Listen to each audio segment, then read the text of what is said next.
When my father was disbarred, in order to get him rebarred, or rather his law license back, he needed character assessments. People, particularly one woman who stood out, swore he was not a thief, but a man who was lost. The people that swore this were fellow lawyers that also did not know he was married to multiple women in different states or even about all his kids. For them, his worst crime was stealing from clients, but that was just the only crime they knew about. To them, and most of the people that knew a layer of my dad's criminality or cruelty, he was a man that could get lost. The term always fascinates me, lost, because it would be the specific phrase along with he's just stupid that was always used to justify my father's menacing behavior.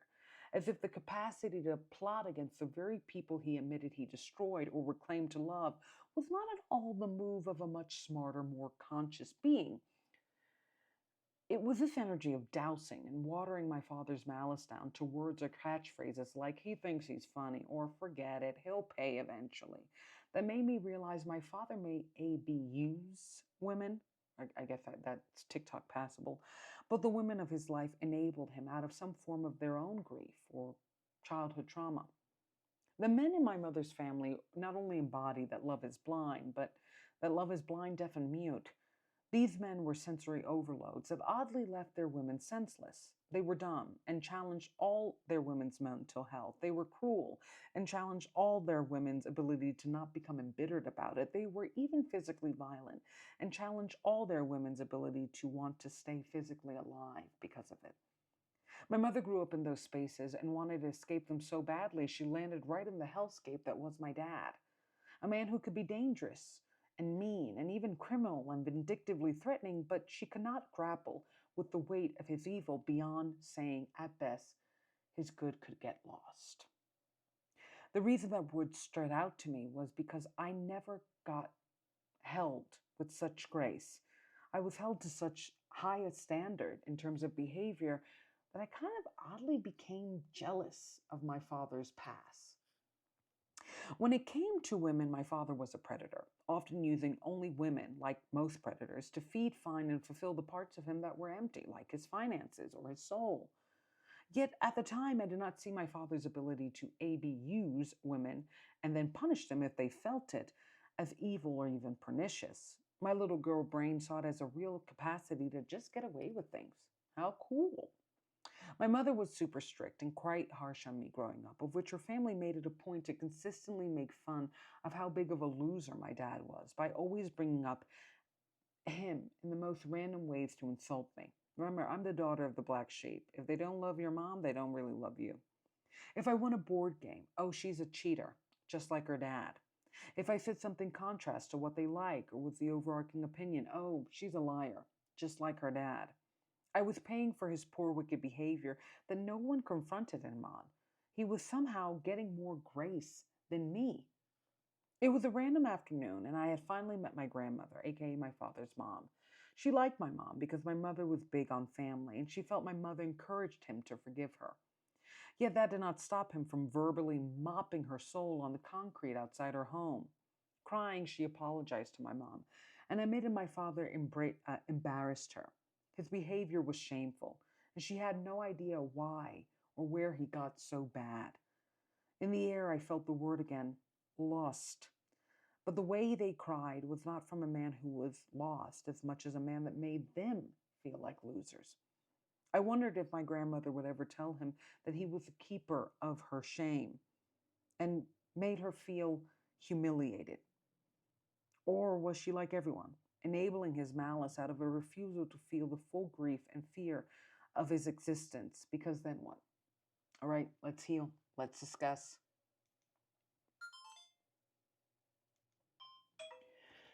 You know, my it's so weird. Maybe I had like this Oedipus complex with my dad because I was always jealous at how much grace he got compared to me, how much forgiveness he got compared to how scolded I was if I didn't even wash the plate correctly. Like I was hammered on how to be a good girl, how to be a good person, how to be smart, how to be, do more, be better, forgive more, be more generous, be smarter, get A pluses, don't just get A's. I was overwhelmed to be exceptional. And I was very lucky that I was. I was high achieving. I enjoyed to achieve highly. Good for me. Capricorn stelliums here. Um, but the thing about watching my dad, consistently disappoint the people in his life, particularly the women, and how they either lost their mental health over it or became his defenders, like my sister, or kind of became, obsessed with keeping him in line, like his other wife, or just, it was, he got so protected compared to me. And I think it was really out of shame. And, when I finally met my grandmother, he, I don't know why he got so upset at her. He yelled at her and called her a bunch of names outside her home. And she cried and she finally apologized to my mother for his actions. And, technically she didn't have to, but it was kind of like this elephant in the room. I didn't just appear. And they were married. And I always wondered if she knew about his other women and his other kids, because I talked about this feeling that I've always had that my father wasn't the type of person that changed the crime. He just hid the victims. He didn't heal the wound. He just kind of reshaped it in some ways. He didn't become a better person. He just got a better mask. And I I I think my grandmother struggled with saying, you she said, he humiliates me. I'm so embarrassed by him. I'm so embarrassed by his behavior. And I don't, my God, if she had said that to my father, he would have, if he verbally assaulted her outside the home, he would have verbally assaulted her in. Like, I don't think she ever told him that, like, let herself vent and express to him how much shame he brought her, because in my father's head, she was the reason he was shameful. His actions weren't really his, but the the the consequences of the childhood trauma he brought upon him, that she brought upon him. And I think he would have lost it had he heard all the things she said. And it's kind of weird, and I'm saying this from my perspective, it's very weird when your AB user um is ashamed of you. Because you're like, that's not how this works, buddy, particularly if it's your parent. Like, you're the one who abandoned me. You're the one who tortured me. You're the one who hurt me. No, no, no, no, no. You don't feel embarrassed by me. You don't feel embarrassed by my actions. Look at yours. And again, and I've said it all the time, I think my dad is a perfect example of this narcissistic tendency that we could all develop in believing that just because you were traumatized, you can't be traumatizing. No, I'm not bad.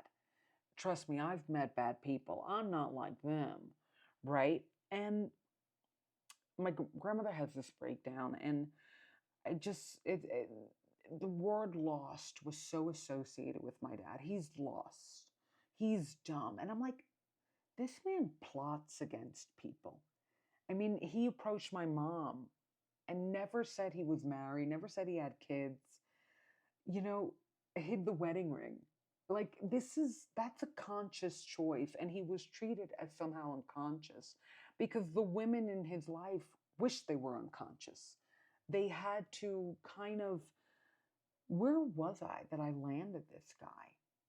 Because to love my dad, you had to, in some ways, not love yourself.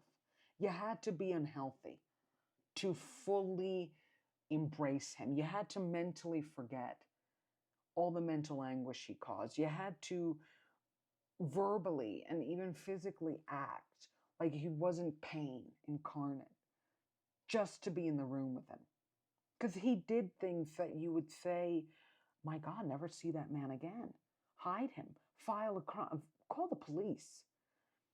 And in many ways, that's how my mother was raised. And it's something that has happened a lot in terms of my mother's family, this kind of revisionist history, especially, and I'm going to talk about it, especially when somebody dies, we act like they were sane.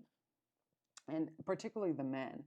All my aunts felt relief when their husbands passed, but give them, after 2 or 3 years, they painted them as, my poor, he was the provider. Well, they didn't provide. They were dumb and they were violent and they beat you down in every way, mentally, emotionally, physically.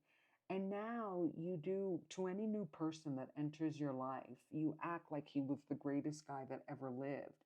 And yet you danced at his funeral. One of my aunts, um, my uncle, okay, this is if you believe in it or not, haunted the home after he passed and was waking her up every day and tossing things and hiding things. And he was, my grandma even hid her from the amount of just, he was bad. And I remember I was talking to her for advice and she mentioned him and started saying how he was, it was a great marriage and she misses him. And I'm like, I was pretty much there when you hired the priest to exorcise the home. Like I was there when, and everybody talked about it. You talked about how horrible he was. And then this twist comes of just, I don't know if they do that revisionist history to grieve necessarily the person or themselves. Because there's also this question of why did I stay? Maybe I should have run away with that guy that offered. Maybe I should have cheated. It's like that Cardi B quote. Well, people were talking about that in terms of Cardi B and women cheating. Women reveal that they cheat when they want to. Men are just sloppy, right? And my dad was sloppy. And